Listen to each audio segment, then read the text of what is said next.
Esto tiene que ver directamente con los anuncios del gobierno de los últimos días del año, básicamente con la renta financiera. Digo, algo que se graba, Ana, y que es una realidad que vino para quedarse, ¿no? Sí, fue un reclamo que se hizo y que no se había reglamentado, y a fin de año comenzaron a aparecer los distintos decretos reglamentarios de este gravamen a la renta financiera. En este caso, hoy se conoció el dato de que hay entidades financieras, o sea, los bancos tienen que informar sobre las ganancias de sus clientes. O sea, a la AFIP. El banco informa a la AFIP. Exactamente. Y uno como contribuyente hace la presentación vía un contador.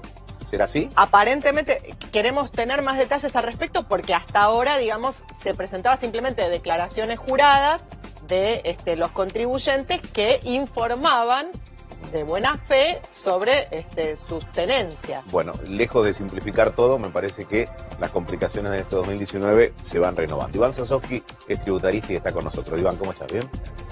Bien. ¿Queda claro lo de la renta? Digo, ¿cómo debe hacerse la presentación? Si significa para el contribuyente también una tarea extra para asumir. Sí, a ver, todavía queda un trecho que se tiene que reglamentar, que todavía no está del todo reglamentado por la AFIP. Lo que sí hay que dejar en claro es que esto no es un nuevo impuesto, es el impuesto a las ganancias, nada más que nunca alcanzó a las personas físicas en lo que es sus inversiones financieras en los últimos años, pero a las empresas esto ya vienen tributando sobre estas ganancias, por lo tanto ahora lo que se incorporan son todas las personas físicas. Los particulares, digamos. Claro, los contribuyentes. Para ellos sí es un nuevo impuesto. Pero es dentro de la órbita del impuesto a las ganancias, para que entendamos que se va a presentar junto con el resto de las ganancias. Si una persona es un profesional, si tiene alquileres, todas las rentas se acumulan en su declaración jurada y se presentan solo con la declaración jurada del impuesto a las ganancias. Bajándolo a... Sí.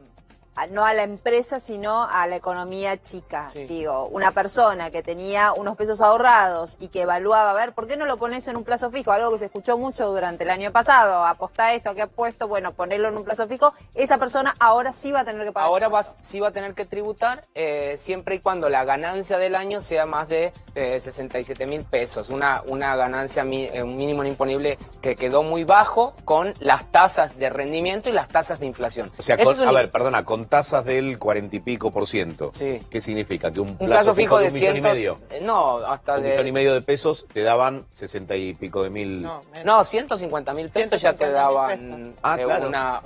una rentabilidad que empieza a tributar. Y si era en pesos, empezaba a tributar el 5%, y si era en dólares o ajustable con UVA, que era un mecanismo que se había implementado mucho en el ámbito financiero, tributa el 15% sobre ese excedente de rentabilidad. La verdad es que es un impuesto nefasto, porque el mercado argentino financiero no está lo suficientemente fuerte como para poder cobrar esto. ¿Y esto por qué lo digo? Porque al tener una inflación que supera el 45%, seguramente cerrará en 48%, y no poder ajustar por inflación, lo único que hicieron los ahorristas fue cubrirse de la inflación, es decir, lo que le pagaban de tasa compensaba no perder, es decir, acá nadie gana. Claro. El margen de ganancia con esta inflación se licuó y ahora encima van a tener que pagar sobre el impuesto inflacionario. Es un impuesto muy nefasto. Yo creo que el gobierno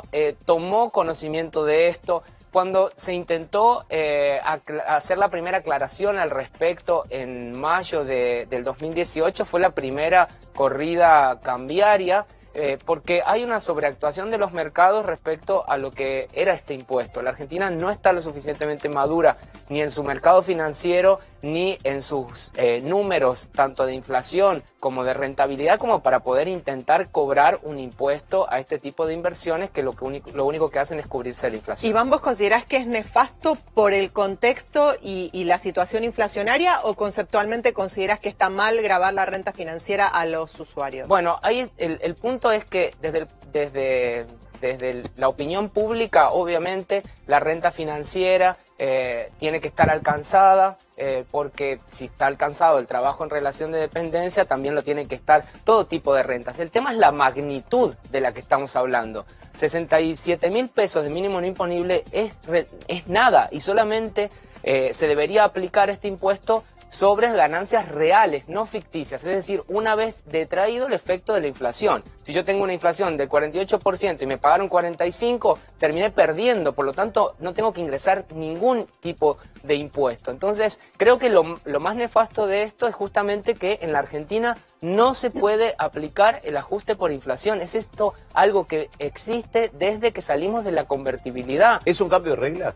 Es un cambio de reglas sobre la marcha, pero a su vez era algo obligatorio que tenía que hacer el gobierno porque esto salió por ley el año pasado, en 2017, pero se tomaron un año en reglamentarla. Por lo tanto, había una incertidumbre que mucha gente decía, no, este impuesto no va a salir o va a salir distinto. Bueno, entonces no es un cambio de reglas, ya estaba. Estaba, pero no estaba vos al reglamentado. no conocer Claro. cómo se va a implementar, tampoco tenés certeza en el Pensamos momento que de no iba a constituir el plazo fijo, cómo iba a tener que hacerse. Encima se tiene que hacer ahora una suerte de declaración jurada aparte. Sí, se tiene que hacer una declaración jurada aparte. En ese sentido, el gobierno optó porque hay dos formas de cobrar este impuesto. Una era que los bancos, al momento de pagarte el plazo fijo, se queden con el porcentaje de renta que te correspondía. Ahora lo que va a tener que hacerse es incorporarse esta renta a la declaración jurada de las personas que ya la venían presentando, o en el caso de monotributistas que no presentaban declaración jurada, o empleados en relación de dependencia que tampoco estaban obligados por sus sueldos a pagar a presentar declaración jurada del impuesto a las ganancias, van a tener que empezar a presentar su declaración jurada. Por lo tanto, la recaudación va a ser nula para mí. Es un chino. Es un chino. Vos sabés que cuando hablas con contadores, te dicen, no podemos más del cambio de reglas permanentes. Sí. Es decir, para los contadores también es complicado, más allá de las exigencias de los clientes que le dicen, che, estamos bien con esto, tengo que pagar lo otro, cómo venimos con tal impuesto, con tal rendición. Es que todo el tiempo, si nosotros analizamos la cantidad de normativa entre impuestos nacionales, impuestos provinciales, impuestos municipales, la incorporación de la Argentina al mundo, intercambios de información con otros países, realmente la carga administrativa que demanda poder tener un negocio funcionando o una misma persona llevar todos sus impuestos al día es impresionante. Creo que ese es el principal fracaso en materia tributaria, que es la alta carga administrativa que tiene hoy por hoy en la Argentina. Y de alguna manera, a ver, y esto te lo pregunto desde el desconocimiento total, de alguna manera no genera que vos no quieras meterte más en un plazo fijo, que no quieras meterte más en bonos, ni en papeles, ni en nada de esto, y que digas, la verdad que si tengo unos pesos me compro dólares y los guardo y punto. Sí, a ver, este tipo de... Por eso este impuesto... Supuestamente lo que queremos que no pase más. Pero aparte lo ridículo de esto es que cuando uno compra un título público, por ejemplo, lo que está haciendo es darle financiamiento al Estado, claro, para que el Estado realice sus obras o lo que fuera que tenga que hacer. Y a su vez está financiando al Estado. Y ahora, por lo que te paga el propio Estado, te va a cobrar un impuesto que va a volver al Estado. O sea, algo realmente... ¿Por qué le prestarías esa plata? Claro. Ridículo y que no tiene relación con lo que va a recaudar. Esto va a ser ínfimo, con un grado de complejidad enorme. O sea, vos adelantás que va a ser, la recaudación va a ser escasa. Va a ser escasa y por eso apuesto a que en el año 2019, no sé cómo va a trabajar el Congreso, pero este impuesto tiene que ser derogado o al menos incorporar el ajuste por inflación para que esto tenga algún tipo de sentido. Hoy por hoy no lo tiene y la recaudación va a ser prácticamente nula. O sea, el gobierno aplica medidas que no sabe o el Congreso termina aprobando leyes que no saben cómo se van a aplicar, o es la sed de recaudación que lleva a tomar este tipo de... Particularmente sobre este punto fue una medida, usando una palabra por ahí poco formal, es una medida tribunera totalmente. Es decir, el anuncio que en su momento muchos diputados de hay que grabar la renta financiera, cuando en realidad las grandes fortunas ya estaban grabadas porque las empresas tributan sobre estos rendimientos. Pero se habla de renta financiera y se instala como que son ricos los que van a tributar. Y en realidad puede ser un contribuyente de medio para abajo. Totalmente, que solamente quiere cubrirse para no perder frente a la inflación. Entonces es una falacia, tenemos que ser totalmente concretos y serios al respecto y decir, bueno, si voy a grabar la renta financiera, establecer mínimos no imponibles que sean lo suficientemente altos como para alcanzar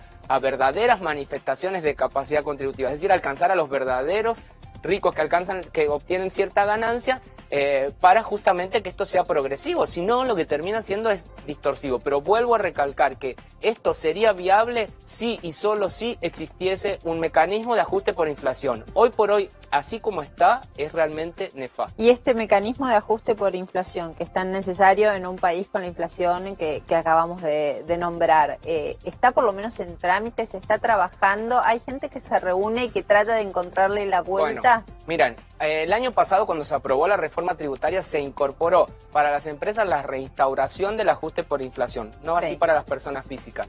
¿Qué hicieron a mitad del año? Como la inflación se había disparado, corrieron el arco y establecieron que el ajuste por inflación se iba a poder definir y utilizar en las empresas siempre que la inflación supere el 55%, con lo cual estamos peor que antes. ¿Por qué? Porque hay empresas que realmente ganaron con la inflación, que son aquellas que estaban endeudadas en pesos y que se les licuó la deuda y que ellas deberían pagar más impuesto porque tuvieron un efecto ganancia en el ajuste por inflación y no lo están tributando. Por lo tanto, hoy, desde el punto de vista de la recaudación y desde el punto de vista del sentido común, estamos en el peor de los mundos, porque quienes ganaron y se beneficiaron con la inflación por licuación de deuda no están ingresando el impuesto y quienes están afectados porque no ganaron frente a la inflación terminan tributando.